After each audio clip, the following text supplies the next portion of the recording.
So y'all, Shuffle, and today's video is going to be about how to make a boss killer, aka a hyper carry, and that's like a term from like MOBAs, I guess, is where I first heard it. But anyway, this is a video idea that came from a viewer. I believe their name was Soder or Soder, I don't know how you pronounce it, I'm sorry. But they asked in the Dodge video if I could do something with a hyper carry video, and I thought, you know what, that's probably the last archetype there is because I haven't really covered it.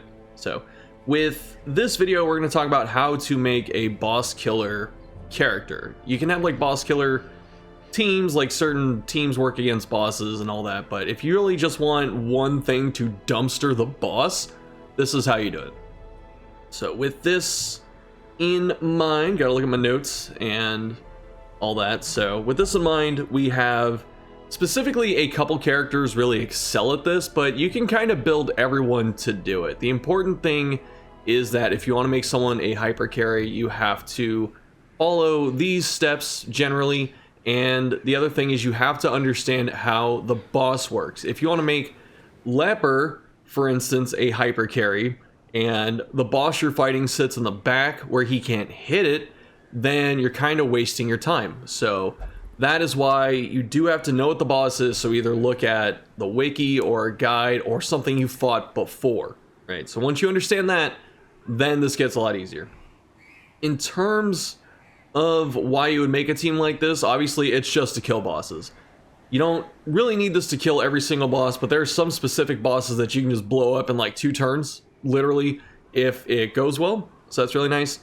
And the characters, some work better than others.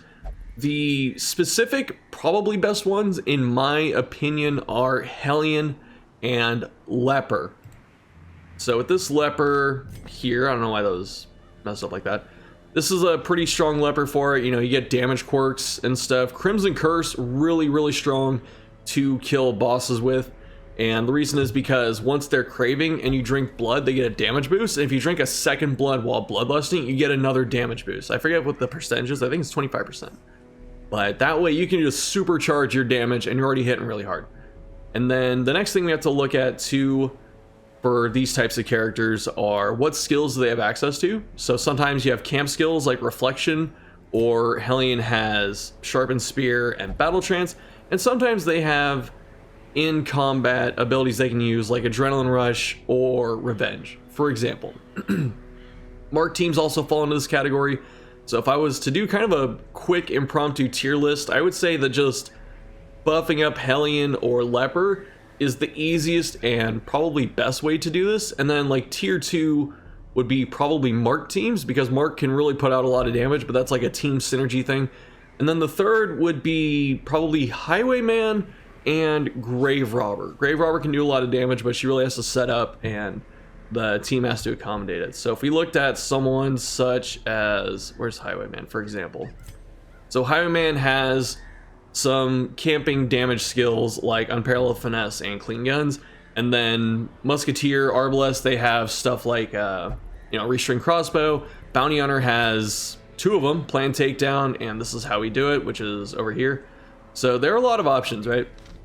So those are self buffs, and you can expand this further. You can get team buffs. So another example is Occultist with Dark Strength. Jester has Battle Bell, that's in battle, and then you have Tiger's Eye, that's camping. Plague Doctor has Emboldening Vapors. You don't need to have 3 supports and then 1 super damage character like I have right here. You can have like, the hyper carry and like 1 or 2 buffs is fine. Sometimes the hyper carry can get it done by themselves, but this is the philosophy behind it. And then Houndmaster is another one that's kind of a special case because he gets dog treats to buff his damage. So if the enemy, is a beast type, he gets bonus damage, and then if you mark, he gets more damage, and then if you dog treat, he gets damage on top of that. So he can really jump his damage up pretty quickly. So now that we know that certain characters are, better than others, and if you know what the boss is doing, you pick your hyper carry, you pick a couple supports to buff them up too. The next thing you have to look at are your trinkets. So just as a low level build, I haven't shown these off too much in the past. I'm trying to do this more often. Your trinkets don't have to be insane like Focus Ring, which I will talk about, but something like Warrior's Cap and Damage Stone can get the job done at low level. And then all you need after that are skills. So really high damage skills like Bleed Out are fantastic to use. So don't be fooled with Bleed Out specifically. It's got a minus 20% damage, penalty for using it, but it has a plus 20% bonus damage on top of it already, and a 10 crit mod plus bleed damage. Those rank 5. But this move can snowball so dang hard and so quickly, specifically because someone like Hellion, her passive is, or her crit bonus is, if she crits someone, she gets bonus damage against bleeding targets. So if you spam Bleed Out, you can erase a boss in 3 hits, about, honestly, if like 2 of them crit. And I have an example fight that I will show from old footage, because I didn't, really want to go back and run through a boss real quick, but I have a really good example in the footage, so that's what we're going to do for that. But otherwise, make sure that when you build your boss killer that you have the ability you need to hit the spot where the boss is that does the most damage on that character. So Hellion's actually a really good boss killer for that reason. She's got Bleed Out if they're up front and the target can bleed, and then she has Wicked Hack if they don't bleed, which is it gets the job done. Like, she has a lot of base damage and stuff by herself, that's why it works. And then if they're in the back, she has Iron Swan, what's interesting about this is Iron Swan has, 1 more crit than Wicked Hack, so sometimes the boss or the boss encounter, has multiple spots, and so Iron Swan's actually better to spam than Wicked Hack, but Wicked Hack is more forgiving on its targeting. Forgot to talk about Trinkets. This is a important point of the video. So kind of like the dodge teams that we talked about in the last video, this is kind of where you can make pretty much anyone excel at this, is giving them the correct trinkets. But these are just some examples from various tiers. So low level, like I said, Warrior's Cap, Damage Stone, just an example. Bleed Amulet, if they do dot damage, this helps. Like, if, you can use the Blight one too. Surgical Gloves, if they're a melee character, this is nuts. Or these are, really good as a trinket. They're one of the best in the entire game, even though they're green. You can use these at any point, and they're very strong.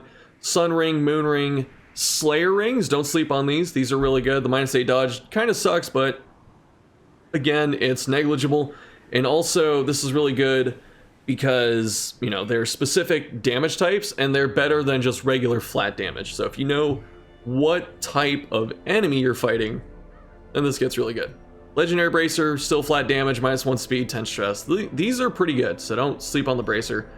Focus Ring, this is probably the go-to for most characters, just because accuracy is always needed. Flat crit is amazing, minus dodge kind of sucks, but usually this is where most hyper carries, if they need accuracy, this is where it starts. So if you want some accuracy and some crit, this is where you're going.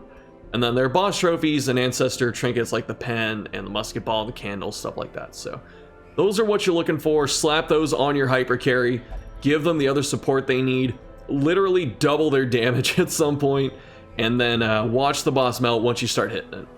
Something else I should probably talk about in this video, since we're talking about killing bosses, is how do bosses spawn? So you probably noticed at some point that the boss spawns the furthest away from you, not by hallway tiles, by number of rooms. So if there's, even if it's 1,000 hallway tiles and it's 5 rooms away, if something is 6 rooms away, it's going to be there.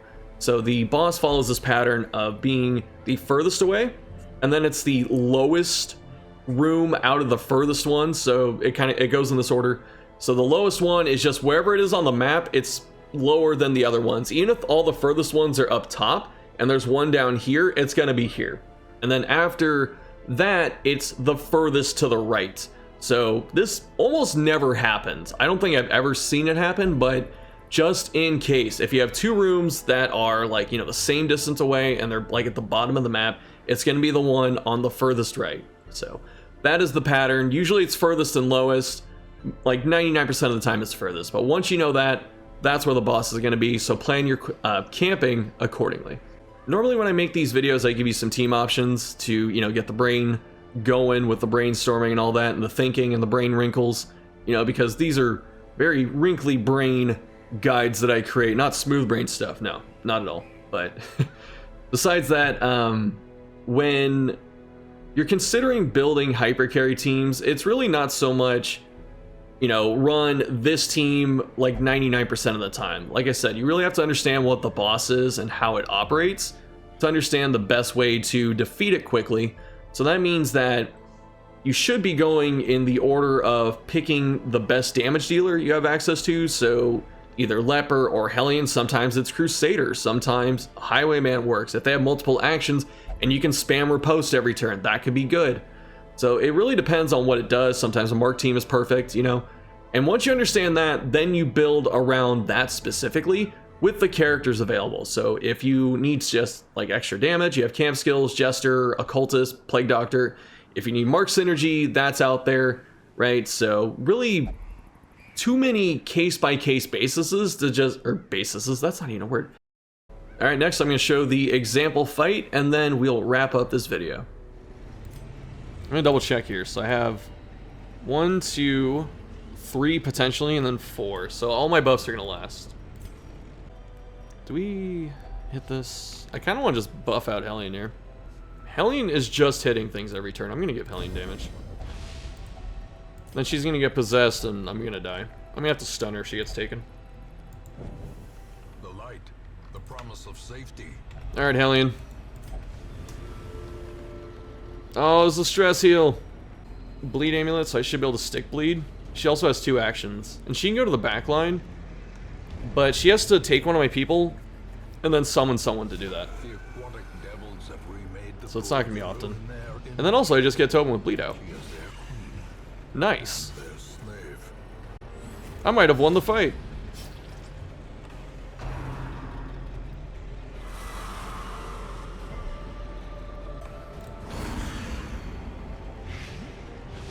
This was an easy fight, yeah. Oh, the crits? Oh, it's done. Wrap it up. Pack it up. Resist? No prediction? I'm sorry! I forgot! I'm sorry. Just started running Bleed Out in place of Wicked Hack and realized you've been missing out so much. Yeah, dude, it's so good.